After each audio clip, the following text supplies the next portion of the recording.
اللہ علیہ فرماتے ہیں علم ہمیشہ اس لیے سیکھنا کہ اللہ تبارک و تعالیٰ تمہیں اس کا نفع عطا کرے، اور پھر آگے بڑھتے ہیں تو آپ فرماتے ہیں جب علم سیکھ لو تو پھر نہ اللہ رسول سے عشق کرنا، فرماتے ہیں پھر نمازیں پڑھنا آسان ہو جائے گا، روزے رکھنا آسان ہو جائے گا، قرآن مجید پڑھنا آسان، محبت کرنا۔ اور آپ نے مثال دی، جہاں بھی کوئی بات سمجھاتے ہیں ایک مثال دیتے ہیں، مثال دی، فرمانے لگے حضرت عبداللہ ابن مبارک رحمۃ اللہ تعالیٰ علیہ فرماتے ہیں میں شروع میں ایک عورت پہ عاشق ہو گیا تھا، سمجھانے کے لیے بات کرتے، عاشق ہو گیا تھا ایک عورت پہ، تو میں نے عشاء کی نماز اس کے محلے میں جا کے پڑھی، چونکہ میرا مذہبی گھرانے سے تعلق تھا، نماز میں پڑھتا تھا، تو امام صاحب جو تھے نا، یہ داتا صاحب نے لکھا ہے کشف المحجوب، امام صاحب نے نا آیات ذرا لمبی پڑھی، تو میرے دل میں خیال آیا کہ مولانا آپ تو فارغ ہیں تو ہمیں تو اور بھی کام ہے، تو کہتے ہیں نماز سے فارغ ہو کے میں اس کے گھر کے چکر لگاتا تھا، ساری رات گھومتا رہتا تھا، وہ چند لمحوں کے لیے چھت پہ آتی تھی، دو ایک بات کرتی تھی، چلی جاتی تھی، حد یہ ہے کہ مجھے کبھی اس پہ غصہ بھی نہیں آیا، اور اس کا انتظار کر کے کبھی میں تھکا بھی۔ یہ داتا صاحب لکھ رہے ہیں، حضرت عبداللہ ابن مبارک فرماتے ہیں ایک رات میں گیا، اسی طرح میں نے نماز پڑھی، پھر میں اس کے گھر گیا، میں ساری رات، سردیوں کی ٹھنڈی رات 11-12 گھنٹے اس کے گھر کا طواف کرتا رہا، معاذ اللہ چکر لگاتا رہا، آدھی رات کو سحری کے وقت وہ چھت پہ آئی 1 منٹ کے لیے اور کہنے لگی گھر میں مہمان بہت زیادہ ہیں، آج بات نہیں ہو سکے گی۔ حضرت عبداللہ ابن مبارک فرماتے ہیں کہ میں جب واپس لوٹا تو نہ مجھے اس پہ غصہ تھا، نہ مجھے تھکاوٹ تھی، بلکہ میرے دل کے اندر اس کے لیے محبت بڑھ رہی تھی۔ میں کہہ رہا تھا کتنی اچھی ہے بیچاری، اتنے راش میں بھی اور اتنی مجبوری میں بھی 1 منٹ کے لیے چھت پہ آئی ہے، پھر بھی مجھے اس سے پیار بڑھ رہا تھا۔ کہتے ہیں جب میں تھوڑا آگے بڑھا تو فجر کی اذان ہو رہی تھی، یکدم میرے اندر سے آواز اٹھی، میں نے کہا عبداللہ اگر تو ایک عورت کے لیے ساری رات کھڑا رہتا ہے، نہ تھکاوٹ ہوتی ہے، نہ غصہ آتا ہے، بلکہ پیار بڑھتا ہے، اگر عورت کے لیے بندہ کھڑا رہ سکتا ہے تو رب رسول کے لیے بھی کھڑا رہ سکتا ہے۔ پھر تراویح پڑھنا کوئی اتنا مشکل کام نہیں ہے، پھر تہجد کے لیے اٹھنا کوئی مشکل کام نہیں ہے، شرط یہ ہے کہ پیار ہو جائے۔ ایک عورت کے لیے اگر یہ سارا کچھ ہو سکتا ہے تو اللہ رسول کے لیے بھی ہو سکتے ہیں۔ فرماتے ہیں میں نے توبہ کر لی، اور پھر میرا حال یہ ہے کہ وہ توبہ کی اور پھر 60 سال گزر گئے، ساری رات مصلی پہ کھڑا رہتا ہوں، مجھے کبھی تھکاوٹ نہیں ہوئی، پھر کبھی تھکاوٹ نہیں ہوئی۔ تو داتا صاحب کہتے ہیں پہلے علم سیکھ، پھر اس کے بعد اللہ رسول سے پیار کر، اور پیار والی نماز پڑھ، مشقت والی نہ پڑھ، یعنی بوجھ والی نہ پڑھ کہ اب میری جان چھوٹ جائے تو میں بھاگ کے جاؤں، تم ادھر بیٹھو تو میں دوڑ کے نماز پڑھ کے آیا، یہ والی نماز نہ پڑھ۔ پھر تو آیا تو پھر ذوق پیدا کر، پھر تیرے اندر شوق ہو، پھر تو توانائی والا جذبہ رکھے دین کے معاملے میں۔ پھر داتا صاحب ایک تیسری بات ارشاد فرماتے ہیں، ایک تیسری بات داتا صاحب کرتے ہیں، داتا صاحب کہتے ہیں کہ یہ یاد رکھ کہ جو تجھے اعزاز ملے گا نا زندگی میں، اعزاز تجھے جو زندگی میں ملے گا اور کوئی کرامت اگر تجھے ملے گی تو وہ صرف نبی پاک علیہ السلام کی سنت اور شریعت کی وجہ سے ملے گی۔ تو جتنے مرضی چلے کاٹ لے، وظیفے کر لے، کالا جادو، نیلا جادو، پیلا جادو، جو مرضی تو سیکھ لے، اگر تجھے کوئی اللہ شان دے گا تو صرف اس لیے دے گا کہ تو نبی پاک کے دین پہ عمل کرتا ہے۔ کس نے لکھا ہے؟ اللہ کرے آپ کو میں یاد کرا سکوں، اللہ کرے ایسا ہو جائے اور میری جماعت سمجھنے لگ جائے کہ داتا صاحب کہتے ہیں سنت شریعت پہ عمل کرنا چاہیے، اور میں کوئی ایسی چھپی چھپائی بات بھی نہیں کر رہا، اس کو چلا دیں، کوئی ایسی چھپی چھپائی بات بھی نہیں کر رہا، کشف المحجوب دنیا کی ہر زبان میں اردو میں ملتی ہے، آپ لے کے دیکھ سکتے ہیں۔ داتا صاحب فرماتے ہیں اعزاز جو تمہیں ملے گا نا، اگر شان چاہتے ہو، وہ ہمارے نا بہت سارے ایسے لوگ ہیں جو کہتے ہیں کوئی ایسی چیز ہاتھ لگے، اعلیٰ دین کا چراغ ایسے گھسایا جائے اور فوری طور پہ پیر صاحب نے کہہ دیا تو ریل پیل ہو گئی پیسوں کی، تو میں کہتا ہوں یہ تو دین کا مزاج ہی نہیں، یہ تو دین کی طبیعت ہے ہی نہیں، یہ تو ذوق ہی نہیں دین کا، یہ طبیعت ہی نہیں، مزاج ہی نہیں۔ میرے عزیز داتا علی اجویری رحمۃ اللہ علیہ فرماتے ہیں تو سنت پہ عمل کر، شریعت پہ عمل کر۔ اللہ کا قرآن کہتا ہے قل ان کنتم تحبون اللہ فاتبعونی یحببکم اللہ، فرمایا اللہ کا قرآن کہتا ہے کہ جب تو نبی کریم کی غلامی کرے گا نا تو اللہ خود تمہیں اپنا محبوب بنا لے گا، اللہ خود تمہیں اپنا محبوب بنا لے گا تو اور کیا چاہیے. داتا صاحب نے ایک بزرگ کی بات لکھی ہے جو تابعی ہیں. تابعی اس کو کہتے ہیں جو صحابہ کے شاگرد ہوتے ہیں. ایک بزرگ کی بات لکھی جو تابعی ہیں، وہ فرماتے ہیں کہ ان بزرگوں کا طریقہ یہ تھا کہ وہ لوگوں سے چھپ کے پہاڑ کے پیچھے عبادت کرتے تھے، اور پوزیشن ان کی یہ تھی کہ کسی سے ملتے نہیں تھے، بالخصوص فجر کی نماز سے لے کر عصر کی نماز تک بکریاں رکھی ہوئی تھیں، ان کو چراتے رہتے تھے فرات کے کنارے اور نفل پڑھتے رہتے تھے. اس وقت کو ملنے بھی نہیں آتا تھا. ایک شخص بڑی دور سے ان کی شہرت سن کے آیا، میں نے تو ملنا ہے. لوگوں نے کہا وہ اس وقت نہیں ملتے، ناراض ہوتے. اس نے کہا اللہ کا بندہ ہے نا، ناراض ہو بھی جائے گا تو لمبا ناراض رہے گا نہیں، اللہ والے جلدی راضی ہو جاتے ہیں. پہنچ گئے. اب وہ بابا جی نماز پڑھ رہے تھے تو کہتے میں نے عجیب منظر دیکھا کہ بابا جی فرات کے کنارے نماز پڑھ رہے ہیں اور ایک بھیڑیا ان کی بکریوں کی حفاظت کر رہا ہے. کہتے میں حیران رہ گیا کہ بھیڑیا تو بکریاں کھایا کرتا ہے اور یہاں چرا رہا ہے. کہتے میں جب گیا تو بابا جی نوافل میں مشغول تھے، مجھے دیکھ کے کہنے لگے اس وقت کیوں آئے؟ میں نے کہا حضور اگر آئے گیا ہوں تو پھر مہربانی کرے قبول فرما لیں. میں بیٹھ گیا تو میں نے کہا حضور یہ بھیڑیا بکریاں چرا رہا ہے، بھیڑیا اور بکریے کی صلح کب سے ہو گئی؟ تو فرماتے ہیں لمبی تقریر نہیں، ہلکا سا جملہ. فرمانے لگے جب سے بکریوں کے مالک نے رب سے صلح کر لی ہے نا، تب سے بھیڑیوں نے بھی بکریوں سے صلح کر لی ہے. بکریوں کے مالک نے رب سے صلح کر لی، گناہ چھوڑ دیے، اس کی فرما برداری میں آ گئے. اب پھر اسے بکریاں چلانے کی ضرورت نہیں رہی. بکریاں نا اب بھیڑیا چراتا ہے. کہتے ہیں میرے اوپر کپ کپی طاری ہو گئی بزرگوں کی بات سن کے، اور مجھے پیاس لگی اور خواہش آئی کہ پتہ نہیں اب بابا جی کچھ کھلائیں پلائیں گے بھی کہ نہیں، بابا جی کچھ کھلائیں گے بھی کہ نہیں. کہتے میرے دل میں خیال تھا تو بزرگوں نے نا ایک لکڑی کا پیالہ، ان کے پاس وہ غار میں بیٹھے تھے تو ایک چھوٹا سا پتھر تھا، اس کی ڈھلان بنی ہوئی. بابا جی نے اس کے نیچے لکڑی کا پیالہ رکھا، وہ رکھا ہی تھا تو وہ دودھ سے بھر گیا. کہتے انہوں نے مجھے دیا تو ٹھنڈا اور میٹھا دودھ، میری طبیعت خوش ہو گئی. بابا جی نے نا دوبارہ وہی پیالہ اسی جگہ رکھا تو شہد سے بھر گیا. 1000 سال پہلے داتا صاحب لکھ رہے ہیں. کہتے مجھے دیا. میں نے فوراً کہا، میں نے کہا حضور یہ دودھ تو گائیں بھینس دیتی ہے، پہاڑوں سے تو نہیں نکلا کرتا، اور شہد تو شہد کی مکھیاں دیتی ہیں، پتھروں سے تو نہیں نکلتا، یہ آپ کہاں سے نکال رہے ہیں؟ تو کہتے ہیں وہ قرآن مجید پڑھنے لگے. وَإِذِ اسْتَسْقَى مُوسَىٰ لِقَوْمِهِ، جب موسیٰ کی قوم نے ان سے پانی مانگا، فرمانے لگے موسیٰ کی نافرمان قوم پانی مانگے، حضرت موسیٰ پتھر پہ ڈنڈا مارے تو اللہ وہاں سے 12 چشمے جاری کر دے. جو رب حضرت موسیٰ کی نافرمان قوم کے لیے پتھر اور پہاڑوں سے چشمے نکال دیتا ہے نا، وہ محمد عربی کے غلاموں کے لیے پتھر اور پہاڑوں سے دودھ اور شہد بھی نکال دیا کرتا ہے. وہ بزرگ کہنے لگے بس بات یہ ہے کہ آج بھی ہو اگر ابراہیم کا ایمان پیدا تو آگ کر سکتی ہے انداز گلستاں پیدا. کہنے لگا حضور پھر میرے لیے بھی دعا کریں. آپ فرمانے لگے پھر دعا. وہ دعا نہ کرا تو مدینے والے کی غلامی شروع کر، تو نبی کریم کی غلامی شروع کر، تو رسول پاک کی غلامی شروع کر. ایک بات علم، پھر فرمایا اللہ رسول سے محبت، پھر فرمایا حضور کی غلامی. اس سے سارے مکاشفات کھلیں گے، اس سے سارے مشاہدات کھلیں گے، اسی سے کرامتیں ملیں گی، اسی سے مقبولیت ہوگی، اسی سے اللہ نبی کی بارگاہ میں درجہ ملے گا. پھر داتا صاحب آگے بڑھتے ہیں، فرماتے ہیں فقر بھوکے رہنے کا نام نہیں. پورا باب باندھا ہے داتا صاحب نے. فرماتے ہیں فقیری بھوکے رہنے کا. اور کیا بات ہے، کئی دفعہ میں نے کشف المحجوب پڑھی، کئی دفعہ پڑھی، اللہ جانتا ہے، لیکن جب پڑھتے ہیں نہ کوئی نئی بات ہی ملتی.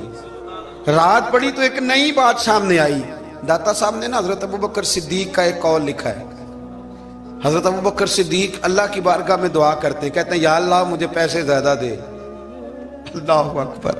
انداز دے کے داتا صاحب نے لکھا یا اللہ مجھے پیسے، اللہ مجھے مال زیادہ دے پر مالک مجھے مال کی محبت نہ دینا. عجیب دعا ہے بھئی یہ بھی. اللہ پیسے دے پر پیسوں کی محبت. اب داتا صاحب نے لکھا ہے ناراض ہونا ہوا تو داتا صاحب سے ہونا.